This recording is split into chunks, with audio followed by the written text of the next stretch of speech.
देशावर किती प्रेम असते ऐका.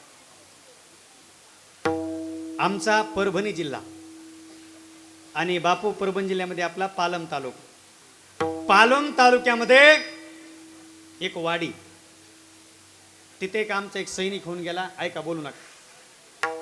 त्या सैनिकाचं नाव होतं शुभम मुस्ताफुरे. काय नाव त्याचं? शुभम दादा म्हणा. शुभम दादा ड्युटीवर जॉईन झाले आणि भारत रक्षणाकरता हातात 47 बंदूक घेतली. 2 वर्ष काश्मीरला होते महाराज. आणि अचानक अतिरेक्यानं हल्ला केला.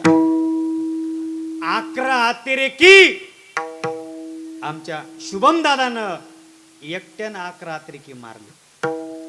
12वा मारायला गेला आणि गवताचा बॉम्ब अंगावर पडला शुभम दादाच्या. आणि शुभम दादानं देह पांडुरंगाच्या हृदयात विलीन केला. ज्यावेळेस त्यांची अंत्ययात्रा गावाकडे आली, आमचे मालक अच्युत महाराज दस्तापूरकर बाबा आम्ही गेलो. 40,000 लोक होते मातीला. झालं, माती झाली, हार झाले, सगळे झाले. एका महिन्याच्या नंतर मी म्हणलं आपण काहीतरी मदत करावं. सर्व आमचे लेकरं बाळ घेऊन आम्ही त्यांच्या घरी गेलो.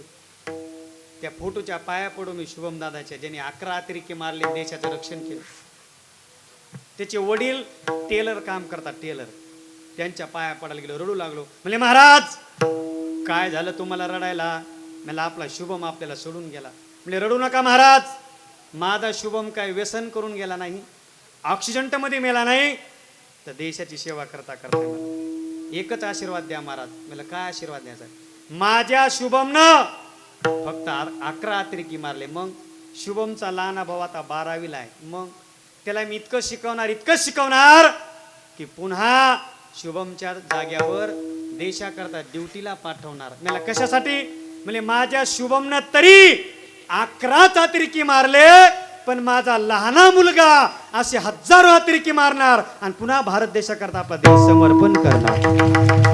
भारत माता की जय. और जिए